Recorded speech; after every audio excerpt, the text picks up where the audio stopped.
자, 일단은 5단원에 해당하는 시험 범위가 이제 되는 친구들은 이걸 읽고 지훈이도 포함해서, 자 보시면은 요 고릴라를 못 본 이유는, 여기 이제 페이지가 자습서의 페이지 267페이지를 보시면, 자 자신의 읽기 목적을 고려해서 읽기 방법을 선택하고 글을 읽으며 읽기 방법을 점검하고 조정한다. 그러니까 읽기를 통해서 읽기 방법을 점검 조정한다는 얘기는, 수정할 수 있는 건 수정하고, 그 다음에 첨삭할 수 있는 건 첨삭을 하고 수정을 할 수도 있고요.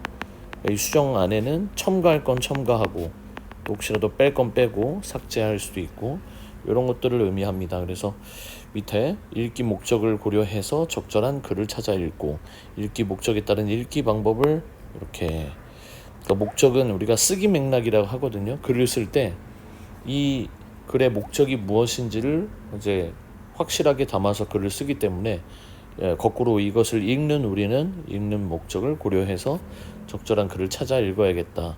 나는 지금 지식과 정보를 습득하기 위해서 글을 쓴다면, 글을 읽으려고 한다면 그에 적합한 글을 찾아 읽어야겠고요. 그 다음에 또 역시 마찬가지로 읽기 목적이 이제 밑에 보면 무엇이냐에 따라서 읽기 방법이라는 것도 조금 달라질 수 있다.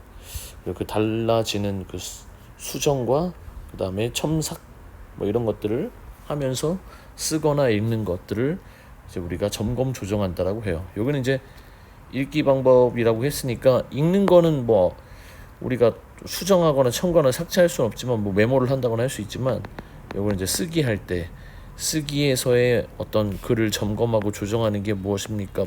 묻는다면 글을 수정하거나 첨가하거나 삭제하는 겁니다. 그 다음에 밑에 지금 여기는 읽기 방법, 내가 읽는 방법을 좀 달리 하거나 바꾸거나 수정하거나 하는 거를 얘기하는 거겠죠. 그렇죠? 자, 여기 보면 이제 글을 읽는 목적에 따라 달리 해야 된다고 했으니까, 그러면 글을 읽는 목적이 뭐가 있느냐를 이제 딱 알아봐야겠죠. 글의 목적은, 이런 글의 목적의 글들이 있대요. 정보를 얻거나 문제를 해결하기 위해서 글을 읽을 수도 있고요. 글의 중심 내용이 무엇인지 파악하고 제시된 정보의 정확성, 타당성, 적절성 등을 평가하면서 읽는 게, 이 설명문과 같은 정보를 얻거나 문제를 해결하기 위한 글을 읽을 때 밑에 보면 필요한 점, 좋은 방법, 어떻게 읽는 것이 좋겠느냐. 그 다음에 밑에 혹시라도 타인과의 관계 유지를 위해 글을 읽는다면 또 어떻게 읽느냐. 글쓴이의 생각을 자신의 관점에서 평가해보고 이를 친구들과 함께 이야기해 볼 수 있어야겠다. 그리고 또 이제 이렇게 읽는 방법. 마지막으로 교양을 쌓거나 여가를 즐기기 위해서 글을 읽는다면 글의 내용을 자기의 삶에 견주어 보거나 현실에 비춰보는 것이 좋겠다. 그러니까 크게는 세 가지 글의 목적이 나왔죠. 그렇죠? 그래서 이거는 다시 빨간색으로 덧칠을 한번 해보면, 정보를 얻거나 문제를 해결하기 위해 글을 읽을 수가 있고요. 타인과의 관계 유지를 위해서 글을 읽을 수도 있고요. 일단 마지막으로 교양을 쌓거나 여가를 즐기기 위해서 글을 읽을 수도 있겠습니다. 자, 그러면서 읽을 때 읽기 과정의 점검과 조정, 읽는 과정을 점검하고 조정할 수 있어야 되는데, 자 밑에 보면 글을 읽으면서 여기 부분입니다. 가운데 두 번째 부분, 글을 읽으면서, 잠깐 여기 안 나오네요. 글의 내용을 이해하고 있는지, 읽기 목적에 맞는 읽기 방법을 활용하고 있는지, 이런 것들을 스스로 질문해 봐야 하겠고요. 그러니까 읽기 과정의 점검이라는 게 뭐냐, 스스로 질문을 해서 내가 지금 잘하고 있는지, 읽기 목적에 맞는 방법을 잘 활용하고 있는지, 이런 것들을 스스로 질문해 보는 걸 의미하고요. 글을 읽다가 이해되지 않는 부분이 있으면 그냥 넘어가지 말고 여러 방법을 활용해서 해결하도록 하자. 여러 방법들을 방법으로 해결한다는 것 자체가 조정한 거예요. 그렇죠? 점검과 조정을 했고, 자신의 읽기 목적을 효율적으로 달성할 수 있을 뿐만 아니라 글을 좀 더 깊이 있게 이해할 수 있기 때문에 우리는 읽는 과정을 점검하고 조정할 필요가 있는 거예요. 자, 그리고 이제 오른쪽에 고릴라를 못 본 이유는 설명문이기 때문에, 주제만 먼저 밑줄을 그어보고, 주의 집중한 시각적인 정보만 받아들이는 뇌의 특성을 설명하는 설명문. 그리고 이 설명문은 독자를 이해를 목적으로 하는 글이기 때문에 독자를 이해시키는 글이다. 목적. 이 글의 목적은 이렇게 이해가 목적이고, 그 다음에 이해를 목적으로 했으니 지식과 정보를 전달하는 글이라고 할 수 있겠습니다. 그렇죠? 자, 밑에 실험 얘기가 나올 거고, 그 다음에 뭐 여러 가지 이제 설명을 하기 위해서 여러 가지 방법들을 활용하는데 예와 비유들이 많이 활용된다는 거 이제 밑에 본문 보면서 얘기를 또 한번 해볼게요. 자, 이 글은 우리 뇌의 정보 처리 방식을 다룬 글이다. 설명문이다. 글 옆에 제시된 읽기 전, 중, 후의 과정에 따른 읽기 방법의 예시를 참고해서 자신의 읽기 방법을 점검하고 조정하면서 글을 읽어보자. 자, 이제 읽는 중, 읽기 전, 읽은 후 이렇게 나눠서 할 수 있대요. 자, 밑에 먼저 사람은 오감, 즉 시각과 청각과 후각과 미각과 촉각을 통해 세상을 인식한다. 이른바 오감이죠, 그렇죠? 이 5가지 감각 중에서 가장 많은 역할을 하는 것은 시각으로, 사람이 습득하는 정보의 80%는 오로지 시각에 의존한 정보들이고, 대부분의 정보를 시각으로 받아들이면서 우리는 자연스럽게 시각의 능력을 높이 신뢰하게 된다. 자, 이렇게 이제 접속사들도 잘 알아두시고, 그런데 과연 눈으로 보는 정보들은 다 믿을 수 있는 것일까? 우리 눈에 보이는 것이 정말 눈에 보이는 대로만 존재하는 것일까?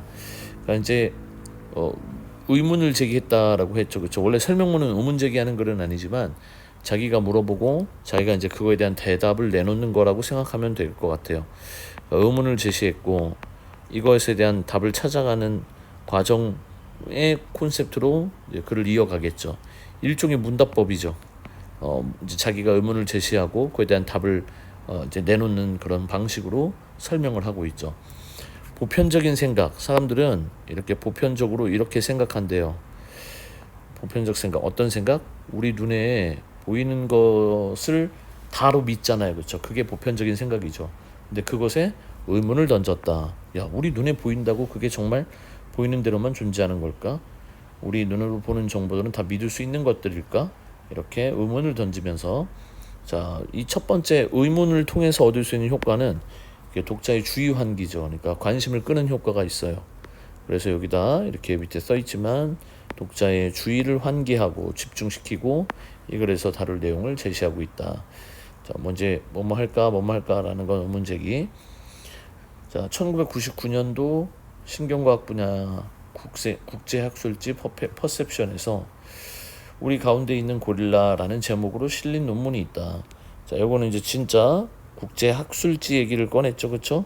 자, 밑에 국제학술지 퍼셉션에서 우리 가운데 있는 고릴라, 우리 이제 갇혀 있는 우리 있죠, 그렇죠? 자, 요거는 연구 논문이래요. 제목으로 실린 논문이 있다. 연구 논문을 근거로, 자, 글의 신뢰성을 부여하기 위해서 밑에 뭐 부여하기 위해서는 아니고 이제 부여를 하고 있다 이렇게 정도면 되겠죠.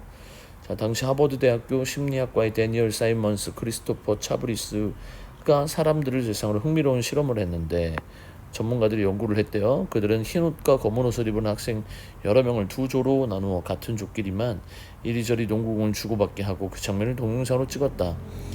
그리고 이를 사람들에게 보여주고 이렇게 주문했다. 검은 옷을 입은 조는 무시하고 흰 옷을 입은 조의 패스 횟수만 세워주세요 라고. 동영상은 1분 남짓이었으므로 대부분의 사람들은 어렵지 않게 흰 옷을 입은 조의 패스 횟수를 맞추는 데 성공했다.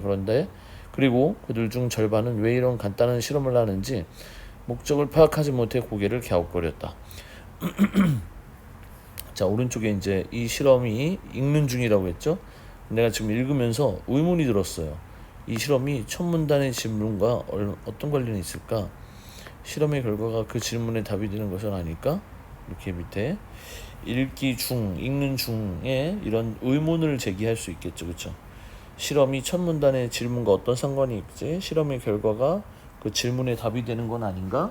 이렇게 여러 가지 의문 제기가 아니라 뭐 이제 읽으면서 할 수 있는, 읽는 중에 할 수 있는 밑에 이제 점검이라고 보는 거죠, 그렇죠? 점검을 하고 있어요. 자, 그래서 밑에 사실 실험의 목적은 따로 있었다. 자, 여기서부터 이제 또 실험의 목적은 따로 있다. 실험 참가자들에게 보여준 동영상 중간에는 고릴라 의상을 입은 학생이 걸어 나와 가슴을 치고 퇴장하는 장면이 무려 9초에 걸쳐 등장하는데 재미있는 사실은 동영상을 본 사람들 중 절반은 자신이 고릴라를 보았다는 사실을 전혀 인지 못했다는 것이다. 왜냐하면 나머지 절반은 고릴라를 알아보고 황당하다는 반응을 보였다. 심지어 고릴라를 인지하지 못한 이들에게 고릴라의 등장 사실을 알려주고 동영상을 다시 보여주자 분명 먼저 본 동영상에서는 고릴라가 등장하지 않았다고 말하는 사람도 있었다. 그러면서 실험자가 자신을 놀리려고 다른 동영상을 보여준 것 아니냐는 의심을 하기도 했다. 도대체 왜 이들은 고릴라를 보지 못한 것일까? 마지막에 질문을 또 던지죠, 그렇죠? 자, 왜 사람들은 보지 못했을까? 자, 이 실험을 통해서 대체 뭘 말하고 하려는 걸까? 자, 이제 여기 아까 위에서 있었죠, 그렇죠? 그러니까 이 실험의 목적은 처음부터 농구하고는 상관이 없는 거죠, 그렇죠? 중간에 등장한 고릴라를 이 사람들이 인지를 했는지 못했는지 그거를 이제 알아보고자 하는 거죠. 자, 나머지 한번 읽어보시고 읽기 전, 읽기 중 마침 이렇게. 자, 데니얼 사이먼스와 크리스토퍼 차브리스는 무주의 맹시라고 칭했다. 무주의 맹시. 이는 시각이 손상되어 물체를 보지 못하는 것과는 달리 물체를 보면서도 인지하지 못하는 경우를 말하는데, 그러니까 무주의 맹시의 개념이 뭐냐? 밑에 물체를 봤는데도 인지하지 못하는 경우. 자, 밑에 두 눈을 멀쩡히 뜨고 있고 시각도 다 갖추고 있잖아요, 그렇죠? 근데 보지 못한다고. 자, 이거는 누구 생각이냐면 우리 모두의 생각일 거예요. 독자들도 이걸 읽고 나서 읽으면서 이 생각을 했을 거예요. 야, 두 눈이 있는데 시각이 저하된 것도 아니고 왜 못 봐? 보지 못한다고? 자, 독자의 반응을 예측하고 공감하고 독자와 호응을 하고 있다라는 거죠. 정말 황당한 소리이다. 하지만 우리는 늘 이런 경험을 한다. 실현한 뒤에는 유난히 행복한 연인들의 모습이 눈에 자주 띄고 오랜만에 만난 아버지의 늙은 모습에 마음이 짠했던 날에는 유독 나이 든 어린들의 모습이 눈에 들어온다. 자, 이건 이제 예문들인데 예를 들긴 했죠, 그렇죠? 이른바 무주의 맹시, 실현한 뒤에 이런 모습이 띄고 오랜만에 만난 아버지의 모습에서 이런 생각이 들었고, 자, 다 전부 다 무주의 맹시의 사례죠, 그렇죠? 무주의 맹시가 뭐라고요? 물체를 보면서도 인지하지 못하는 경우. 그런 장면들은 어찌나 그렇게 내 마음이 요동칠 때 잘 맞춰 나타나는지. 하지만 당연하게도 세상이 내 마음에 맞게 움직여줄 리는 없다. 자, 고릴라는 어디에나 언제나 존재한다. 그 고릴라는 이제 여기서는 이제 더 이상 고릴라, 그 동물 고릴라를 얘기한 거라기보다는 아까 실험에서 강조한 보고도 인지하지 못했다. 8초인가 9초의 동안에 계속해서 고릴라가 나왔는데 그걸 인지 못했잖아요, 그렇죠? 그러니까 이제부터는 고릴라는 여기 이 글에서는 무주의 맹시, 보고도 보지 못한 그런 걸 이제 무주의 맹시라 했고, 그 다음에 그런 경우가 우리 어디서나 언제나 다 존재하더라. 다만 내가 이를 인지 못했을 뿐이다. 그들은 갑자기 새롭게 나타난 것이 아니라 평소에도 늘 존재하였다. 하지만 자, 이제 마지막에 요것도 한번 밑줄을 그어볼게요. 하지만 평소에 주의 깊게 보지 않아서 인식하지 못했던 것을 비로소 오늘에서야 내가 인지한 것이다. 자, 오른쪽에 계속 나와요. 읽기 중. 읽으면서 이제 밑에 질문들이 생긴 거죠. 무주의 맹시라는 개념이 잘 이해되지가 않아. 실험 관련 서적을 찾거나 인터넷에서 검색하면서 내용을 좀 더 알아봐야겠어. 첫 문장 무슨 뜻이지? 고릴라가 언제 어디서나 우리가 보고도 인지 못하는 무주의 맹시 같은 경우가 많이 있다라는 거구나. 자, 그렇다면 우리는 어떤 경로로 세상을 보는 것일까? 자, 그렇다면 우리는 어떤 경로로, 이제 아까 위랑 좀 달라졌어요. 그러니까 질문을 통해서 하는 방식은 답을 내리는 방식으로 설명을 해주는 건 비슷한데 이제 화제가, 얘기거리가 좀 바뀌었어요. 자, 우리는 신체에는 눈만이 빛을 인식하고 받아들일 수 있게 진화해 왔고, 그래서 눈이 손상되거나 다른 이유로 기능을 잃게 되면 우리는 그 즉시 빛 한 점 없는 어둠 속에 갇히게 된다. 하지만 눈 자체가 세상을 인식하는 것은 아니고 눈동자를 지나 눈알 안쪽으로 파고든 빛은 망막의 시각세포에 의해 전기적 신호로 변환이 되고, 그리고 이 신호가 시신경을 통해 눈의 반대편, 즉 뒤통수 쪽에 위치한 뇌의 시각 피질로 들어가야만 우리가 비로소 세상을 본다고 느낀다. 그러니까 요거는 과정인데 과학적인 근거가 있는 이제 요 가로 안에 나온 거, 여기 물론 여기 써져 있지만 시각적 정보를 받아들여서 세상을 인식하기까지의 과정. 그러니까 우리가 시각세포, 시각이 반응하는 과정, 과학적인 어떤 그 과정이 나온 거죠. 시각에 반응하는 그 과정들이 여기 이제 나왔다. 그래서 이제 과학적이고 아주 이제 과정이라는 이 내용 전개 방식이니까 이제 글의 종류를 이렇게 시간의 순서에 따라서 계속해서 나열하는 거. 맨 처음에 어디를 만나고 그 다음에 어디로 가서 뇌의 시각 피질로 들어가야 마지막에 우리가 세상을 본다고 느낀다. 뭐 이런 식으로. 자, 그 중에서 시각 피질은 단순히 이렇게 밑에 그 중에서 시각 피질은 단일한 부위가 아니라 현재 밝혀진 것만 약 30개의 영역으로 구성된 복합적인 영역이고, 시각 정보를 가장 먼저 받아들이고 물체의 기본적인 이미지인 선과 경계, 모서리를 구분하는 V1, V2 영역을 비롯해서 형태를 구성하는 V3, 색을 담당하는 V4, 운동을 감지하는 V5, 그리고 이 밖에 다른 영역이 조합되어 종합적으로 사물을 인지한다. 이들은 각각 따로따로 의미 있는 존재가 아니며 여러 개의 악기가 모여서 각자가 정확한 순간에 정확한 음을 연주해야 제대로 된 음악을 전할 수 있는 오케스트라처럼. 일단 이것만 보면은 뭐 지규죠, 그렇죠? 뭐뭐처럼 했으니까 이제 지규는 맞는데요. 지금 보시면은 이걸 가지고 유추를 하거든요. 그러니까 우리의 시각 피질 안에는 뭐 이렇게 여러 개의 영역이 있는데 V1, V2, V3, V4, V5 위에 나왔잖아요, 그렇죠? 그러면 이게 다 시각 피질을 구성하고 있는 영역들인데 얘네들이 다 따로따로 의미 있는 존재가 아니라 얘네가 결합해서 하나의 음악을 연주하는 것처럼 오케스트라처럼, 그치? 그렇게 모든 영역이 각자의 역할에 맞게 일시에 조율되어야 세상을 바라볼 수 있다. 그러니까 얘네들이 따로따로 활동하는 게 아니라 여기서 나오는 것처럼 모든 영역이 각자의 역할에 맞게 일시에 조율되어야. 그러니까 일시는 한 번에, 그렇죠? 그러니까 따로따로 하는 게 아니라 같은 피아니스트가 같은 곡을 동일하게 연주해도 피아노 건반이 몇 개 사라지거나 음이 제대로 조율되지 않으면 결과물이 달라지는 것처럼 우리의 눈이 같은 것을 보더라도 시각 피질의 각 영역이 제대로 조율되지 않으면 세상을 같게 볼 수 없다. 그리고 이것도 읽기 중에서 시각 피질의 영역이 제대로 기능하지 않으면 어떤 구체적인 문제가 생길까? 이 글에는 그런 문제를 설명한 부분은 없을까? 일단 없어요. 여기까지는 없었어요, 그렇죠? 네. 시각 피질 설명하는 것밖에 없는데, 자, 예를 들어 예시겠죠, 그렇죠?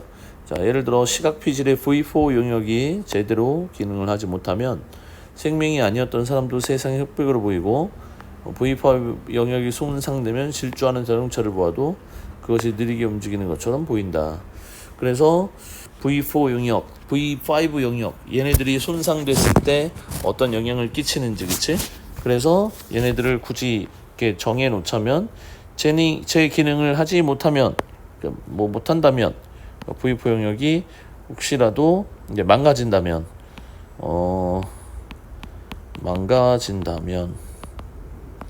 그다음에 손상됐다 했으니까 질주하는 자동차를 보아도 손상됐다라고 했으니까 이것도 똑같이 망가진다면, 그렇죠?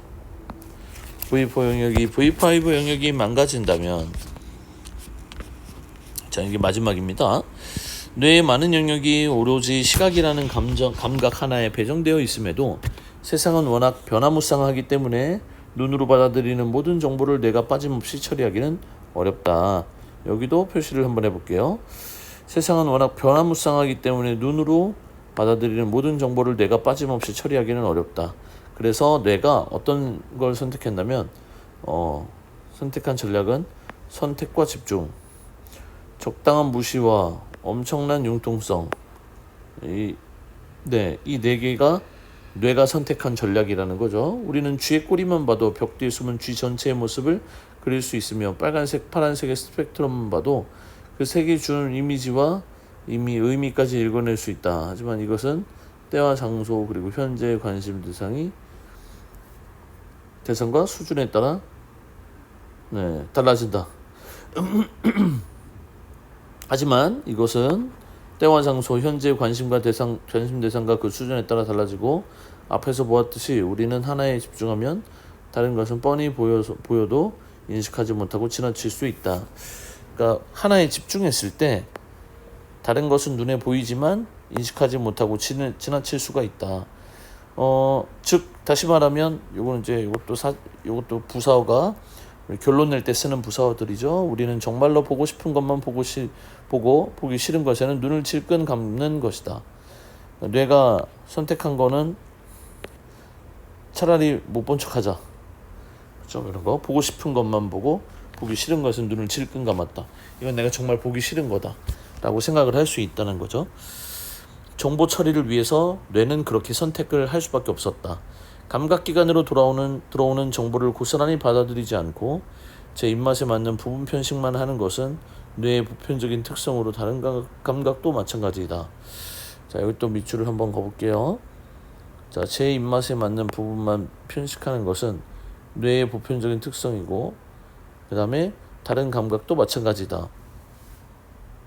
엄마의 잔소리를 흘려듣는 10대 아이의 귀에 달린 엄청난 여가 능력은 일부러 그러는 것이 아니라 무의식적으로 일어나는 일이 결과일 수 있다. 따라서 눈앞에서 딴자를 피우는 아이의 귀에 뇌에 소리를 흘려넣고 싶다면 일단은 달콤한 말로 시작해서 집중시키는 것이 그나마 효과적이다. 눈앞에 뻔히 보이는 고릴라를 보지 못했던 사람들은 눈이 잘못되거나 얼빠진 것이 아니라 집중하지 않은 시각적 정보는 은근슬쩍 뭉개버리는 지극히 자연스러운 뇌를 가지고 있기 때문이다. 많이 뭐 그런 게 없는데 이제 어려울 게 없는데 무의식적으로 내가 안 들은 척해 잔소리를 하면 그쵸?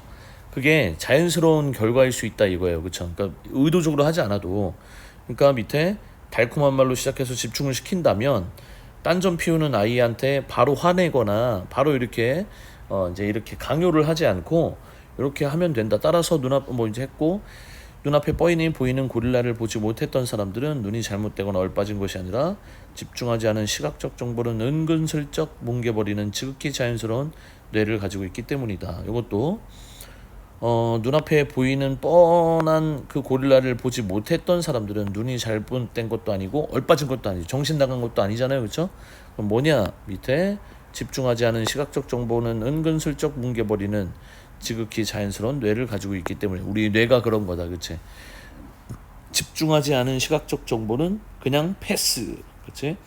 우리의 뇌는 이런 식으로 어떤 식이야? 이런 식이라는 게 여기 위에 있었죠. 그쵸? 은근슬쩍 무너버리는 이렇게 이런 식으로 세상을 본다. 있어도 보지 못하거나 잘못 보는 경우도 많다. 그러므로 우리가 모든 것을 다 볼 수 없다는 사실을 제대로 인정한다면 서로 시각이 다른 현실에서 내 눈으로 보는 것만이 옳다며 핏대를 세우거나 서로를 헐뜯는 일은 줄어들 것이다. 자, 이제 이런 식으로 세상을 본다. 뭐냐면 집중하지 않은 시각적 정보는 그냥 뭉개버리고 있어도 보지 못하거나 잘못 보는 경우도 많고 그러므로 이것도 마지막에 그러므로 우리가 결론을 내는 거죠. 그렇죠? 여기 이제 왜 썼냐면 그러므로 다음에는 항상 결론. 우리가 모든 것을 다 볼 수 없다는 사실을 제대로만 인정한다면 서로 시각이 다른 현실에서 내 눈으로 보는 것만이 옳다며 핏대 세우거나 서로를 헐뜯는 일은 줄어들 것이다. 글쓴이의 뭐 주장이죠. 그쵸? 견해, 당부, 뭐 누구에게 당부했다라기보다는 이런 사회가 되자라는 얘기니까. 밑에는 이제 그거를 다 요점 정리한 부분이네요. 그쵸? 일단은 이게 많이 뭐 할 게 많이 없긴 한데요. 자, 일단 여기까지 한번 끊어 볼게요. 그쵸? 하다가 모르는 거 부분을 좀 물어봐 주시면 쌤이 도와드릴게요.